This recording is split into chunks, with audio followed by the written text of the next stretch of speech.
You ever see some of these companies' valuation? This company's worth $220 billion. This one worth $6 billion. This one only after 2 years worth $680 million. Why and how? It's called the subscription economy. According to a Forbes article, it says two companies, same top line revenue, 100 million, 100 million. This one has to go chase for its revenue every single month. They got to go sell again. But this one, it's subscription. Every month, people are paying $49.99. According to this Forbes article, this one could be worth 8 times more just because it's reoccurring versus this one. There's a reason for that. We're going to talk about that today. All right, so if you get value out of this video, give it a thumbs up, subscribe to the channel, but let's get right into it. On average, you and I spend $237 per month in subscription model products. That's $3,000 per year, give or take. And according to McKinsey & Company, subscription model products in the last 7 years have increased 350%. But the question becomes, has this always been around since the 20s, maybe the 50s, or maybe 90s? Nope, it started in the 2000s. Let me explain to you what's happened to some of these numbers since 2000. According to a report McKinsey & Company did in 2000, only 1% of companies offered a subscription service. So if you look at this, 2000 was 1%, 2005 went to 5%, 2010, 10%, 2015, 20%, 2020, 35%. It's estimated to be at 50% by 2025. Now watch, according to a report by the Conference Board, the average consumer has 2.2 subscription in 2000, and look how it's gone up. In 2005, 3.4, 2010, 4.3, in 2015, 5.5, then 6.7, in 2023, 10.6. That means you and I have roughly 11 different things we subscribe for on a monthly basis that helps increase the valuation of these companies. Now, you may be watching and saying, but Pat, when I think about subscription, I only think about Netflix, Spotify, or Amazon. So let's take a look at this. Launch Your Netflix got started in 1997, Spotify in 2008, Amazon Prime in 2005. Pricing, when they started doing their monthly subscription, Netflix is $8.99 a month. It starts at $9.99 at Spotify and $12.99 at Amazon Prime. Let's take a look at number of subscribers as of 2021. Netflix has over 200 million. Spotify has over 365 million. Obviously, that includes both free and paid.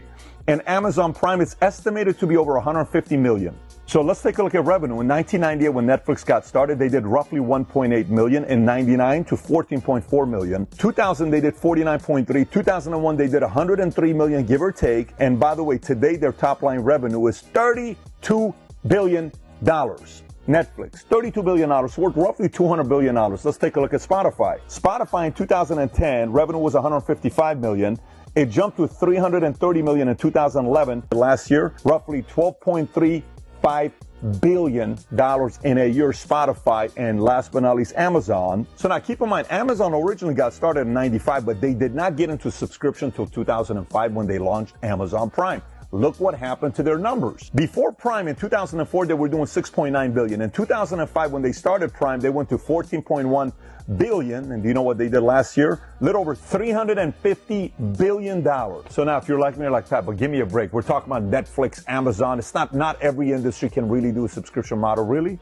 Let's take a look at other industries. Here's some industries. Software, we got Adobe Creative Cloud and Microsoft 365. Beauty, we have Birchbox and Ipsy. Fashion, we have Stitch Fix and Rent the Runway. You can literally rent the dress they're wearing, Hollywood, $3,000 dress for $100 a day.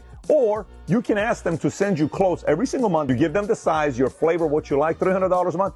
Every month something's being sent your way. It's purely a subscription model. Meal kits, Blue Apron or HelloFresh. Fitness, Peloton or Beachbody On Demand. Books, Audible or Kindle. Wine, you got Wink and Vinebox. Coffee, you got Trade Coffee and Atlas Coffee. Home goods, you got Grove Collaborative and you have Bespoke Post. Pet supplies, you got BarkBox and Kitnip Box. Health and wellness, you have Headspace and Calm. Personal development, you have Masterclass and Blinkist. Language learning, you have Rosetta Stone and Duolingo Plus. Crafts and do-it-yourself, you have Craftsy and Crafter's Box. Education, you have Udemy and Coursera. And by the way, I've been in the insurance space for a long time. Why do you think these businesses are worth as much as they do? Because insurance is what? Reoccurring. Auto insurance, reoccurring. Health insurance, reoccurring. So now what are the advantages of having a subscription model as a company? Number one, you have recurring revenue. Number two, scalability. Number three, customer retention. Number four, enhanced customer engagement. 5, improved brand image. 6, rapid growth. 7, diverse industry presence. 8, data-driven insights. 9, flexibility and scalability. 10, innovative pricing structure. 11, market disruption. 12, expansion into B2B space. And just like any other business, if you don't take care of your customers, they're going to go somewhere else, which means you're dealing with the downfall of churn. You got to keep showing up. Competition, you got to keep getting better. Compliance, you got to make sure you meet those guidelines. So now you may be watching and saying, Pat, I'm not Netflix, I'm not Amazon, I'm not Spotify. What do I do about this? Look, the whole purpose of this video is to get you thinking.